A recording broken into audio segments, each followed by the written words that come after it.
अपने साथियों को बचाने के लिए लक पूरे 10 साल तक डीमन किंग से लगातार लड़ता रहा। यहाँ तक कि नींद में भी उसने लड़ना बंद नहीं किया। सबको लगा था कि वह अकेला मर गया होगा, पर उसने हार नहीं मानी और वापस लौट के आया। एपिसोड की स्टार्टिंग में हम काफी सारे मोस्टर को मरा हुआ देखते हैं और वहाँ पे डीमन किंग का कटा हुआ हाथ पड़ा था। इन लोगों ने अपनी पूरी ताकत लगाकर डीमन को पीछे हटने पर मजबूर कर दिया था। गोरन कहता है कि हम डीमन किंग को खत्म तो नहीं कर पाए, लेकिन हमने उसे इतना घायल तो कर ही दिया है कि अब वो इतनी जल्दी वापस लौट कर नहीं आएगा। वो तीनों यहाँ से सुरक्षित घर वापस चले जाएंगे और इधर हमारा प्रोटैगनिस्ट जिसका नाम लक है, वो डीमन किंग के हाथ के पास बैठकर सोच रहा था कि क्या मैं इसे माना में कन्वर्ट कर सकता हूँ। ये शायद तब तक नहीं होगा जब तक डीमन किंग पूरा ना मर जाए, पर अगर मैं इन छोटे से रिमेन्स को एम्प्लीफाइंग करूँ। उसे देखकर एरिक बोलता है कि कुछ चीजें कभी नहीं बदलती। गोरन कहता है हमने डीमन किंग को भगा दिया है और तुम अभी भी उसके हाथ पे अटके हुए हो। लक कहता है तुमने कुछ कहा क्या? माफ करना, मैंने सुना नहीं। गोरन बोलता है तुम्हारी इन्हीं हरकतों की वजह से आज तक तुम्हारी गर्लफ्रेंड नहीं बनी। अब वो लोग फाइनली उस डायमेंशनल रिफ्ट से बाहर निकल जाते हैं। उन्होंने सोचा था कि यहाँ पर लड़ाई इतनी ज्यादा लंबी नहीं चलेगी। एरिक कहता है जितना हमने सोचा था उससे भी ज्यादा टाइम लग गया। अफसोस की बात है कि वो अपने बच्चे के जन्म के टाइम पे वहाँ पर नहीं पहुँच पाया। गोरन कहता है कि मेरी बेटी तो भूल भी चुकी होगी कि मैं कैसा देखता हूँ। लक कहता है फैमिली होने के बाद चिंताएं कभी खत्म नहीं होती, इसलिए मैं तो सिंगल ही रहता हूँ। गोरन बोलता है कि नहीं, लक घर पे फैमिली का इंतजार करना बहुत ही वंडरफुल चीज होती है, जिसपे एरिक भी एग्री करता है और बोलता है कि हम दोनों इसलिए लड़ते हैं क्योंकि हमें फैमिली का सपोर्ट मिला, इसलिए तुम भी जल्दी से अपनी फैमिली बना लो। तभी उन्हें सेंस होता है कि काफी सारे डीमंस उनकी तरफ आ रहे हैं। गोरन हैरान था। एरिक बोलता है कि अभी इतने सारे डीमंस बाकी हैं। गोरन रिपेज के लिए तैयार हो जाता है। एरिक बोलता है कि शायद अपने बच्चे से मिलने के लिए थोड़ा और वेट करना पड़ेगा, पर लक जानता था कि हम लोग ऑलरेडी बहुत थक चुके हैं। अगर अब और लड़े तो कोई भी जिंदा नहीं बचेगा, इसलिए वो एरिक और गोरन से कहता है कि इन्हें मुझ पर छोड़ दो और तुम दोनों यहाँ से निकल जाओ। वो कहते हैं कि क्या बोल रहे हो, तुम चाहते हो कि हम तुम्हें यहाँ पर अकेला मरने के लिए छोड़ दें?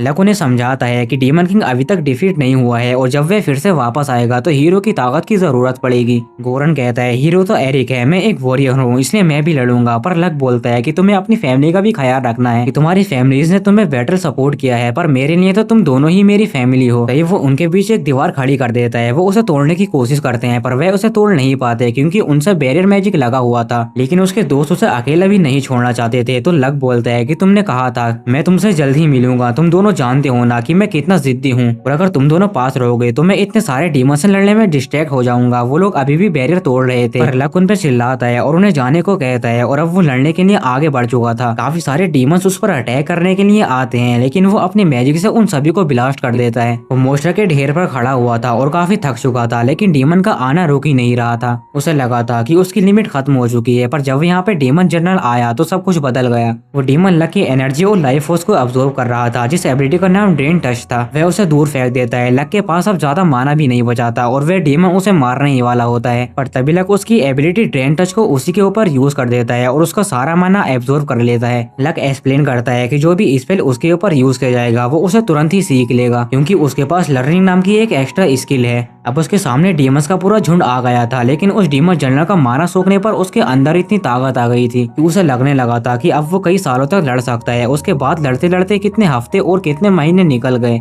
उसे पता ही नहीं चला, और जब उसे नींद आती है तो वह खुद पर मैग्नेट स्पेल कास्ट कर लेता है, जिससे उसकी बॉडी लड़ती ही रहेगी, चाहे फिर वो सो ही क्यों ना रहा हो। उसे ऐसा लगना बंद ही हो गया था कि वो इंसान है। उसने सभी डीमंस की लाशें बिछा दी थी, पर तभी उस पर फायर अटैक होता है, जिसे वह ब्लॉक कर लेता है और कहता है कि तुम इतनी जल्दी रिकवर भी हो गए। डीमन किंग, मैंने तो सोचा था कि तुम कई सालों तक नजर नहीं आओगे। डीमन किंग का हाथ पूरी तरह से ठीक हो गया था। तभी लक उस पर अटैक कर देता है। डीमन किंग उसे पकड़ने का ट्राई करता है, पर वह जब मार के उसके पीछे आ जाता है और ड्रेन टच यूज करता है, पर डीमन स्पेल को रोक लेता है और अटैक करके उसका पेट चीर देता है। उसके घाव काफी ज्यादा गहरे थे, अगर वो उन्हें हील नहीं करता तो वो मुसीबत में पड़ जाता। वो अपनी तलवार से अटैक करता है। लक ब्लो करने की कोशिश करता है। डीमन किंग का हेक्सा ब्लेंड काफी ज्यादा पावरफुल था। वह कहता है कि मुझे स्वॉर्ड की जरूरत ही नहीं है, क्योंकि मैं तो एक सोर्सरर हूँ, और वह अपनी हेलफायर में अटैक करता है, जिससे डीमन किंग घुटने टेक देता है। अब वह वापस से हेलफायर के साथ ड्रेन टच का यूज करने लगता है। वो कहता है जैसे मैंने सोचा था, अब तो इम्प्रिजमेंट हेलफायर को डिफेंड करने में इतना ज्यादा बिजी था कि तेरा ड्रेन टच के ऊपर ध्यान ही नहीं गया। चल अब तू चूज कर कि तू मेरी हेलफायर से राख बनेगा या फिर अपनी सारी लाइफ फोर्स मुझे दे देगा।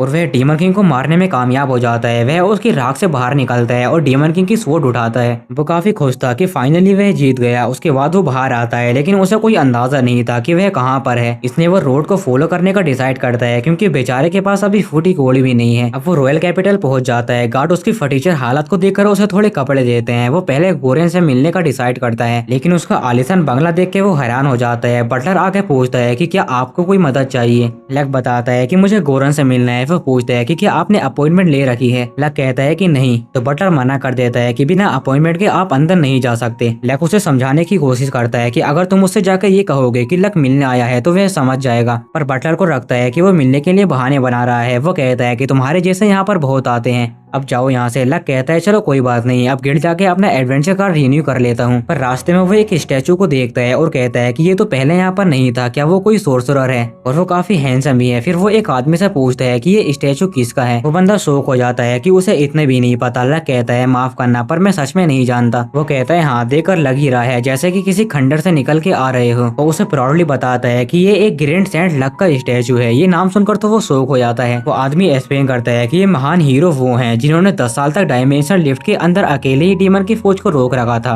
लक हैरान होता है कि ये मेरा स्टैचू है। वो उसकी तारीफ करते हुए बताता है कि उन्होंने एफ्रेंड ने पूरी दुनिया को बचा लिया। सेंट लक एक महान हीरो हैं और एक महान सेज। लक कहता है कि इसका मतलब उन्होंने ये सोचा होगा कि मैं 10 साल पहले ही मर गया। फिर उसे रियलाइज होता है मतलब मैं 10 साल तक बिना रुके ही लड़ता रहा। अब वो गिल्ड के हेडक्वार्टर्स में पहुंचता है और एक आदमी उसे देखकर बोलता है कि तुम्हें पहले यहाँ पे नहीं देखा। पर लक उसे इग्नोर करके आगे बढ़ जाता है और रिसेप्शनिस्ट से बात करने लगता है। वो एडवेंचर गुस्से में कहता है मुझे इग्नोर कर रहा है, लगता है तुझे यहाँ के उसूल सिखाने पड़ेंगे। तभी उसे पीछे से गोरन रोता हुआ आता है। वो लक को उठा के अंदर ले जाता है। वह काफी खुश था कि लक जिंदा लौट आया। लक बोलता है कि तुम रो रहे हो और तुम बूढ़े कैसे हो गए। गोरन रोते हुए बताता है कि मैं रो नहीं रहा, पर हाँ मैं बूढ़ा जरूर हो गया हूँ क्योंकि हमें बात किए 10 साल हो गए हैं। उसके बाद लक बिस्कुट खाने लगता है जो कि काफी टेस्टी लग रहे थे क्योंकि उसने 10 साल से कुछ नहीं खाया था। उसे बस रैंड टचेबिलिटी की वजह से एनर्जी मिलती रही, लेकिन उसका पेट बिल्कुल खाली था। गोरन उसे खाने से रोकता है कि इतने टाइम में तुम्हारा पेट खाली है, इतनी ज्यादा कठोर चीजें मत खाओ। और वो उसके लिए खिचड़ी लाने को बोलता है। फिर वो कहता है कि मैं अभी भी हैरान हूँ कि तुमने उतने समय तक सरवाइव कर लिया। लक बताता है कि मेरे ड्रेन टेस्ट सीख लेने से बहुत फर्क पड़ा था। ये वहाँ पर एरिक आता है उसका खाना लेकर और बोलता है कि तुम ठीक ठाक लग रहे हो लक। और फिर वो रोते हुए कहता है मुझे बहुत अच्छा लगा कि तुम वापस आ गए। और उन दोनों को रोता हुआ देख वो सोचने लगता है कि आखिर में इन अधेड़ उम्र के आदमी को रोना कैसे संभालूं। वह एरिक को देखकर कहता है कि तुम्हारे ऐसे स्मार्ट लड़के भी बुढ़े हो जाते हैं। अब एरिक सीरियस होकर पूछता है वैसे लक ये बताओ क्या तुम्हें कुछ अननेचुरली नहीं लग रहा था। गोरन एग्री करता है कि हाँ तुम्हारी उम्र तो बिल्कुल भी नहीं बढ़ी, उल्टा मुझे तो ऐसा लग रहा है कि तुम पहले से भी ज्यादा जबान हो गई हो। लक बोलता है कि बकवास मत करो, पर जब वो खुद को देखता है तो हैरान हो जाता है कि आखिर में छोटा कैसे हो गया। वो कहता है कि शायद जब मैंने डीमन किंग को ड्रेन टच को हराया था तो उसकी काफी सारी लाइफ फोर्स को एब्जॉर्ब कर लिया, तो शायद ये उसी की वजह से हो गया होगा। ये सुनकर दोनों शौक हो जाते हैं कि क्या तुमने डीमन किंग को हरा दिया। लक कहता है हाँ, वह रिवाइव होके वापस आया था। एरिक बताता है कि हमारा किंगडम तैयारी कर रहा था, डीमन किंग रिकवर करके वापस हमला करेगा, इसलिए हम मिलिट्री को और भी स्ट्रॉन्ग कर रहे थे। लेकिन अगर तुम उसे ऑलरेडी हरा चुके हो तो हम तुम्हें इसका रिवॉर्ड जरूर देंगे। गोरन कहता है आपने सही कहा, ये मैजेस्टी। ये सुनकर लक हैरान होता है कि इसका मतलब तुम किंग बन गए, मतलब मुझे ये तो पता था कि तुम रॉयल हो,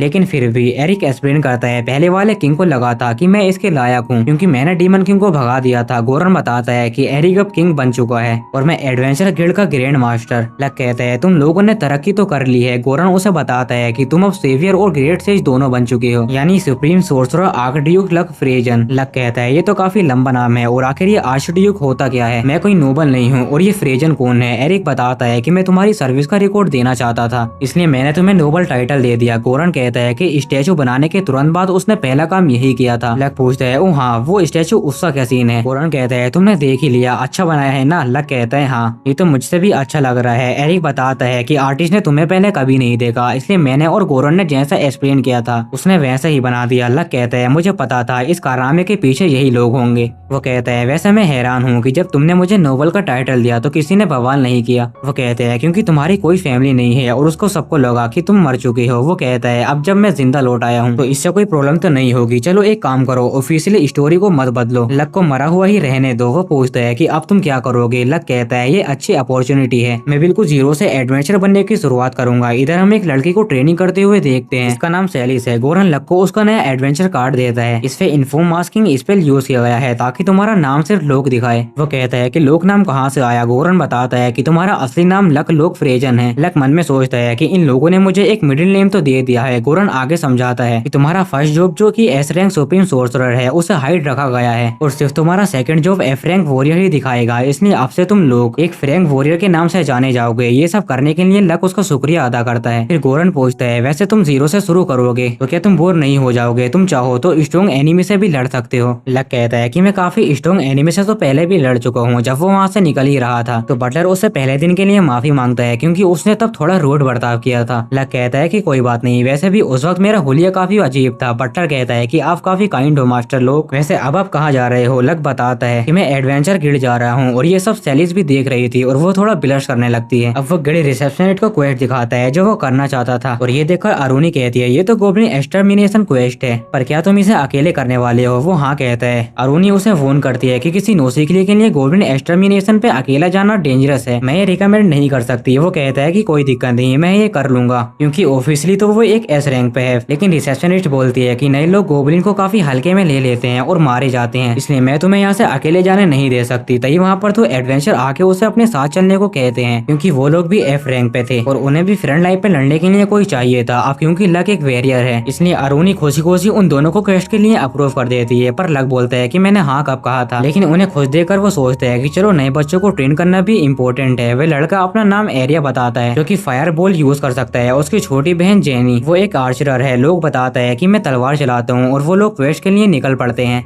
एक विलेज में आकर वो लोग इन्वेस्टिगेट करते हैं कि गांव वालों की 2 महीने की फसल, 2 गाय और 3 भेड़ों का नुकसान हुआ है। उन्हें पता लगता है कि वेस्ट की फेसिंग हमेशा डैमेज ही होती है, इसका मतलब गोब्लिन्स उसी तरफ से आते हैं, जरूर वो किसी गुफा के अंदर होंगे। जिनी अंदाजा लगाती है कि वहाँ पर लगभग 10 गोब्लिन्स होंगे और इस बात पे एरियो भी एग्री करते हैं। जिनी रास्ते में निशान देख के कहती है कि वह लोग जरूर आसपास ही होंगे। लक उसकी तारीफ करता है कि गिनी काफी स्किल्ड स्काउट है और काफी सातिर भी है, वो एफ रैंक की तो कहीं से नहीं लगती। लेकिन फिर भी इन लोगों ने गोब्लिन्स कितने हैं इस बात का अंदाजा लगाया क्योंकि इन्होंने छलावे वाले फुटप्रिंट को नोटिस नहीं किया। और ये बात नोट करना भी जरूरी है कि गोब्लिन्स खुद इतने चालाक नहीं होते कि अपने फुटप्रिंट छुपा सकें। इसका मतलब कोई और मोस्टर उन्हें लीड कर रहा है। लोग उन्हें बताने का सोचता है पर फिर वो रुक जाता है और सोचने लगता है कि अगर इन्हें ट्रेन करना है तो पहले से सब कुछ नहीं बताना चाहिए। इन्हें अपने फेलियर से बहुत कुछ सीखने को मिलेगा। लेकिन इन्हें न बताने का फैसला मेरा है, इसलिए इनकी जिम्मेदारी भी मेरी हुई। मैं कसम खाता हूँ कि इन्हें मरने नहीं दूंगा। अब वो लोग डेन के पास पहुंच जाते हैं लेकिन लक को कुछ गड़बड़ लग रही थी। पर वो दोनों बोलते हैं कि हमें तो सब सही लग रहा है, रात को गोब्लिन्स ज्यादा एक्टिव होते हैं इसलिए हमें इन्हें दिन में ही निपटाना होगा। लक कहता है कि मैं लीड करूंगा, गिनी तुम कवर फायर करना और अंदर जाने के बाद पीछे से साइड को प्रोटेक्ट करना और आर्यो तुम जितना हो सके उतना अपने मैजिक को बचा के रखना। उसके बाद वो उन पर अटैक करता है और एक गोब्लिन का सर उड़ा देता है। जिनी पीछे से एक को मारती है और अंदर काफी सारे गोब्लिन्स थे पर लक सबको मार देता है और वो दोनों भी लड़ रहे थे। लेकिन उसके बाद भी वे काफी ज्यादा थक जाते हैं। उन्हें यकीन नहीं हो रहा था कि उन्होंने 30 से भी ज्यादा गोब्लिन्स मार दिए जबकि उन्हें लगा था कि यहाँ पर सिर्फ 10 होंगे। क्या तुम अभी भी फायरबॉल चला सकते हो? और जो कहता है कि अगर ज्यादा जोर लगाऊंगा तो शायद कर सकता हूँ, लेकिन मेरा ऑलमोस्ट सारा मैजिक खत्म हो चुका है। वहीं जीनी के पास भी सिर्फ 3 एरो और बचे थे और ये वापस जाने का फैसला करता है और जीनी को समझाता है कि मैजिक और एरो कम होने की वजह से आगे बढ़ना डेंजरस हो सकता है। पर लोग इम्प्रेस था कि उन्होंने अच्छा फैसला किया। पर तभी उन्हें गोब्लिन्स के चिल्लाने की आवाज आती है और जब वो जाकर देखते हैं तो वहाँ पे गोब्लिन्स लोड खड़ा हुआ था। लक सोचता है कि गोब्लिन्स अनाज थोड़ा थोड़ा करके चुरा रहे थे, यानी उन्हें कोई ऑर्डर दे रहा था। इसका मतलब ये है कि वो काफी इंटेलिजेंट होगा। लेकिन इस गोब्लिन लोड के अंदर से मुझे वैसी फीलिंग नहीं आ रही। इसका मतलब इनका असली बॉस कोई और है। तभी वहाँ पर सिया नाम की एक लड़की आती है और डायरेक्ट उस पर अटैक करती है, लेकिन वह अपने हथियार से उसे रोक लेता है। सिया कहती है कि मेरे रास्ते से हट जाओ वरना अच्छा नहीं होगा। और इसी के साथ हमारा फर्स्ट एपिसोड यहीं पर एंड होता है। कमेंट में जरूर बताना कि ये सीरीज तुम्हें कैसी लगी। नेक्स्ट पार्ट के लिए सब्सक्राइब कर देना।